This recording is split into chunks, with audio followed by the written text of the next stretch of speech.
नमस्कार मित्रों, आज हम बात करेंगे एक बहुत ही कॉमन बीमारी की जिसका कम से कम एक मरीज आपको हर घर में मिल जाएगा। वो बीमारी है उच्च रक्तचाप यानी कि हाइपरटेंशन। आज दुनिया में हर 5 में से एक व्यक्ति इस बीमारी से ग्रसित है and it is very important cause of pre mature death world wide. आज हम बात करेंगे कि नॉर्मल ब्लड प्रेशर तथा हाई ब्लड प्रेशर की क्या रेंज होती है, ब्लड प्रेशर का इलाज कब शुरू करना चाहिए, ब्लड प्रेशर के इलाज के दौरान क्या क्या गलतियां नहीं करनी चाहिए, दवा के अलावा ब्लड प्रेशर कंट्रोल करने के लिए और क्या क्या कर सकते हैं,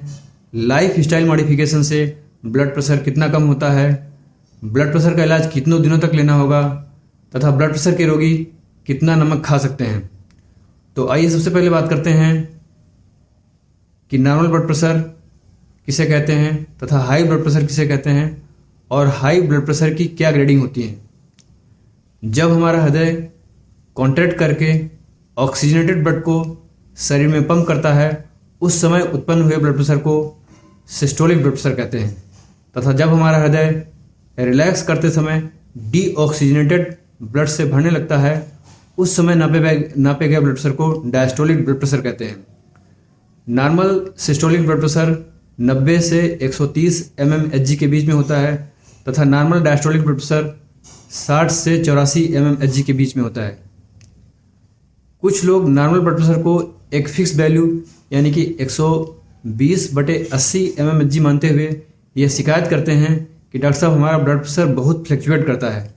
तो यहाँ पर मैं ये स्पष्ट कर देना चाहता हूँ कि आपका ब्लड प्रेशर आपकी फिजिकल एक्टिविटी और आपकी मानसिक स्थिति के आधार पे बदलते रहना एक स्वाभाविक प्रक्रिया है, बशर्ते कि ये बदलाव नॉर्मल सिस्टोलिक और डायस्टोलिक ब्लड प्रेशर की नॉर्मल रेंज के बीच में है तो आपको इसके लिए कोई भी चिंता करने की जरूरत नहीं है। आइए अब बात करते हैं कि हाई नॉर्मल ब्लड प्रेशर तथा ग्रेड 1 हाइपरटेंशन और ग्रेड 2 हाइपरटेंशन में सिस्टोलिक और डायस्टोलिक ब्लड प्रेशर की क्या क्या रेंज होती है। हाई नॉर्मल ब्लड प्रेशर, यदि आपका सिस्टोलिक ब्लड प्रेशर 130 से 140 mmHg के बीच में तथा डायस्टोलिक ब्लड प्रेशर 85 से 90 mmHg के बीच में है तो इसे हाई नॉर्मल ब्लड प्रेशर कहते हैं। इस स्थिति को पहचानना इसलिए ज़रूरी है कि भविष्य में ऐसे लोगों में ब्लड प्रेशर की बीमारी होने का खतरा सामान्य व्यक्तियों से कई गुना ज़्यादा होता है।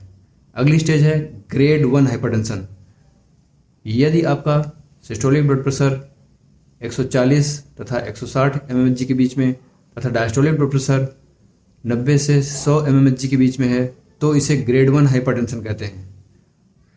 और यदि आपका सिस्टोलिक ब्लड प्रेशर 160 mmHg से ज़्यादा है तथा डायस्टोलिक ब्लड प्रेशर 100 mmHg से ज़्यादा है तो इसे ग्रेड 2 हाइपरटेंशन कहते हैं। आइए अब हम बात करते हैं कि हमें ब्लड प्रेशर का कितने ब्लड प्रेशर पर हमें ड्रग ट्रीटमेंट और लाइफ स्टाइल मॉडिफिकेशन शुरू कर देना चाहिए। क्लिनिक में यदि 1-1 मिनट के अंतर पे ब्लड प्रेशर की 3 रीडिंग ली जाएं और उसमें से दूसरी और तीसरी रीडिंग का एवरेज ब्लड प्रेशर यदि 140/90 mmHg से ज़्यादा आ रहा है तब हमें ब्लड प्रेशर का इलाज शुरू कर देना चाहिए। यदि आपका ब्लड प्रेशर ग्रेड 1 हाइपरटेंशन की रेंज में आ रहा है अर्थात आपका सिस्टोलिक ब्लड प्रेशर 140 से 160 mmHg के बीच में है तथा डायस्टोलिक ब्लड प्रेशर 90 से 100 mmHg के बीच में है तो कुछ स्पेसिफिक कैटेगरी के पेशेंट को छोड़कर हमें शुरुआत के 3 से 6 महीने तक लाइफ स्टाइल मॉडिफिकेशन के बल पर अपने ब्लड प्रेशर को नियंत्रित करने का प्रयास करना चाहिए। स्पेसिफिक कैटेगरी के वो मरीज जिनमें ड्रग ट्रीटमेंट और लाइफ स्टाइल मॉडिफिकेशन दोनों एक साथ शुरू करने हैं उनमें आते हैं शुगर के मरीज, क्रोनिक किडनी डिजीज के मरीज, ब्लड प्रेशर के वो मरीज जिनमें कभी पहले हार्ट अटैक हो चुका है, ऐसे मरीज जिनकी उम्र 50 साल से ज़्यादा है तथा उन मरीजों में जिनमें ब्लड प्रेशर की फैमिली हिस्ट्री मिल रही है तथा ग्रेड 1 हाइपरटेंशन के वो सारे मरीज जिनमें 3 से 6 महीने की लाइफ स्टाइल मॉडिफिकेशन के बाद भी ब्लड प्रेशर 140/90 mmHg के ऊपर बना हुआ है तथा वो सारे मरीज जिनका शुरुआत से ही ब्लड प्रेशर ग्रेड 2 हाइपरटेंशन की रेंज में आ रहा है, अर्थात वो मरीज जिनका इनिशियल डायग्नोसिस के समय ही ब्लड प्रेशर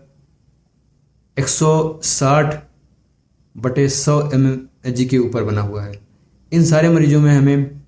ड्रग ट्रीटमेंट और लाइफ स्टाइल मॉडिफिकेशन दोनों एक साथ शुरू करने हैं। आइए अब हम बात करते हैं कि अपने बढ़े हुए ब्लड प्रेशर को नियंत्रित करने के लिए क्या क्या लाइफ स्टाइल मॉडिफिकेशन कर सकते हैं और किस लाइफ स्टाइल मॉडिफिकेशन से कितना ब्लड प्रेशर कम होता है। यदि आप अपने दैनिक खान पान में होल ग्रेन्स, ताज़े सीजनल फल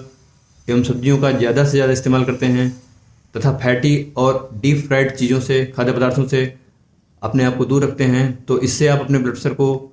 8 से 10 mmHg तक कम कर सकते हैं। दूसरा लाइफ स्टाइल मॉडिफिकेशन है आपकी मानसिक स्थिति से संबंधित। यदि आप योगा, मेडिटेशन तथा रिलैक्सिंग टेक्निक का आधे घंटे सुबह शाम नियमित अभ्यास करके अपने जीवन शैली को तनाव मुक्त रखते हैं, तो इससे आप अपने ब्लड प्रेशर को 6 से 10 mmHg तक कम कर सकते हैं। यदि आप प्रतिदिन आधे घंटे की ब्रिस्क एक्सरसाइज जैसे साइकिलिंग, स्विमिंग, रनिंग या फिर ब्रिस्क वॉकिंग करते हैं, तो इससे आप अपने ब्लड प्रेशर को 4 से 8 mmHg तक कम कर सकते हैं। यदि आप अपने डेली साल्ट इंटेक को 2400 मिलीग्राम से यानी कि 1 टी स्पूनफुल से कम रखते हैं, तो इससे आप अपने ब्लड प्रेशर को 4 से 8 mmHg तक कम कर सकते हैं। यदि आप ब्लड प्रेशर की बीमारी के साथ साथ मोटापे के शिकार हैं, तो लगभग 1 किलो वजन कम करने पे 1 mmHg तक अपने ब्लड प्रेशर को कम कर सकते हैं। यदि आप स्मोकिंग की लत छोड़ते हैं, तो इससे आप अपने ब्लड प्रेशर को 5 से 6 mmHg तक कम कर सकते हैं और लगभग इतना ही ब्लड प्रेशर शराब की लत छोड़ने से कम होता है। आइए हम बात करते हैं कि ब्लड प्रेशर के मरीज क्या क्या गलतियां ना करें। सबसे पहली गलती कई लोग ये करते हैं कि जब कोई डॉक्टर उनसे पहली बार ये कहता है कि आपका ब्लड प्रेशर बढ़ा हुआ है और आप ब्लड प्रेशर के मरीज हो गए हैं, तो कई व्यक्ति अपनी इस बीमारी को स्वीकार करने के लिए राजी नहीं होते हैं। वे कहते हैं कि हमें तो पहले कभी था ही नहीं, हमें कैसे हो सकता है, और हमारे अंदर इस बीमारी कोई लक्षण भी नहीं है। जो व्यक्ति अपनी इस बीमारी को स्वीकार करने में जितनी देरी करता है, वो इलाज लेने में उतनी ही लापरवाही बरतता है। चलिए, कई समझदार व्यक्ति अपनी इस बीमारी को तो स्वीकार कर लेते हैं, परंतु वे दूसरी गलती कर बैठते हैं। वे कहते हैं कि मान लेते हैं हमारा ब्लड प्रेशर बढ़ा हुआ है, लेकिन हमें इससे कोई तकलीफ नहीं हो रही है और हमारे अंदर इस बीमारी कोई लक्षण भी नहीं है, तो हम इलाज क्यों लें। आइए उनकी इस दूसरी गलती को एक कैंसर की बीमारी के उदाहरण से समझने का प्रयास करते हैं। कैंसर के ज़्यादातर मरीजों को अपनी बीमारी के लक्षण तब आते हैं जब कैंसर सारे शरीर में फैल चुका होता है और लगभग लाइलाज हो जाता है। परंतु कुछ केसेज में जहां रूटीन स्क्रीनिंग पे कैंसर का शुरुआत में ही पता चल जाता है, जिस समय हमारे अंदर इसके कोई लक्षण नहीं होते हैं और शरीर में इससे कोई पीड़ा नहीं होती है, फिर भी हम आक्रामक स्तर पर, युद्ध स्तर पर इसका इलाज शुरू कर देते हैं और इस स्थिति का इंतजार नहीं करते हैं कि जब कैंसर शरीर में फैलकर दर्द देना शुरू करेगा, तब हम इसका इलाज करेंगे। ठीक ऐसा ही व्यवहार आपको अपनी ब्लड प्रेशर की बीमारी के साथ करना है। अगर रूटीन स्क्रीनिंग पे ब्लड प्रेशर का पता चलने पे आप इस स्थिति का इंतजार करते हैं कि जब हमें इससे कोई दिक्कत होगी तब हम इसका इलाज शुरू करेंगे, तो कैंसर की बीमारी की तरह काफ़ी देर हो चुकी होगी और आपके महत्वपूर्ण अंगों जैसे हृदय, मस्तिष्क, गुर्दा तथा आँख के पर्दे पर इरिवर्सिबल डैमेज हो चुका होगा, जिसे ठीक करना शायद संभव नहीं होगा। परंतु शुरुआत में ही हम एग्रेसिव लाइफ स्टाइल मॉडिफिकेशन और ड्रग ट्रीटमेंट से इन कॉम्प्लिकेशंस को प्रिवेंट जरूर कर सकते हैं। आइए हम बात करते हैं कि तीसरी कौन सी गलती कई मरीज करते हैं। कई समझदार मरीज अपनी बीमारी को स्वीकार करके इलाज लेना भी शुरू कर देते हैं, परंतु वे हफ्ते, 10 दिन या महीने भर ब्लड प्रेशर का इलाज लेने के बाद जब ब्लड प्रेशर सामान्य आने लगता है, तो वे दवाई खाना बंद कर देते हैं। वे समझते हैं कि जैसे सीजनल सर्दी, जुकाम और बुखार हफ्ते 10 दिन की दवाई लेने के बाद ठीक होने पर दवाई बंद कर दी जाती है, वैसे ही ब्लड प्रेशर सामान्य आने पर ब्लड प्रेशर की दवा बंद कर देनी चाहिए। परंतु ब्लड प्रेशर की बीमारी के साथ ऐसा नहीं है। ब्लड प्रेशर के रोगी द्वारा ली गई एक खुराक दवा का असर 15 से 20 घंटे होता है, अतः दवा बंद करने पर 2 से 5 दिन में ब्लड प्रेशर तेज़ी से बढ़ता है और ऐसी स्थिति में हार्ट अटैक, ब्रेन स्ट्रोक और किडनी डैमेज का रिस्क बहुत ज़्यादा होता है। अतः ब्लड प्रेशर के ज़्यादातर मरीजों में लाइफ लॉन्ग ड्रग ट्रीटमेंट और लाइफ स्टाइल मॉडिफिकेशन की ज़रूरत होती है। चौथी गलती कई मरीज ये करते हैं कि अपने डॉक्टर द्वारा प्रिस्क्राइब की गई एक ही दवा को महीनों सालों तक बिना कंसल्टेशन के लेते रहते हैं और वे इस बात का ध्यान नहीं रखते हैं कि उनका ब्लड प्रेशर कंट्रोल में है या नहीं है। यदि दवा खाने के बावजूद भी आपका ब्लड प्रेशर कंट्रोल में नहीं है तो यह स्थिति आपके लिए उतनी ही नुकसानदायक है जितनी कि एक हाई ब्लड प्रेशर के मरीज के लिए जिसने कि अभी दवा खाना शुरू नहीं किया है। तो दोस्तों, अंत में मैं यही कहना चाहता हूँ कि ब्लड प्रेशर की बीमारी बहुत ही सिंपल है और बहुत ही खतरनाक भी। ये पूरी तरह से आपके ऊपर निर्भर करता है। यदि आप शुरुआत से ही एग्रेसिव लाइफ स्टाइल मॉडिफिकेशन और ड्रग ट्रीटमेंट से अपने ब्लड प्रेशर को नियंत्रित रखते हैं तो ये बीमारी बहुत ही सिंपल है और पूरे जीवन भर आप अपने आप को इससे होने वाले कॉम्प्लिकेशन से बचा सकते हैं। परंतु यदि अपनी बीमारी का पता चलने के बाद आप इन तर्कों में पड़े रहते हैं कि हमें तो कोई दिक्कत ही नहीं है तो हम इलाज क्यों लें, और दवाई खाएंगे तो कहीं दवाई खाने की आदत तो न पड़ जाए और दवाई कहीं जीवन भर तो नहीं खानी पड़ेगी, तो आप अपने आप को खतरे में डाल रहे हैं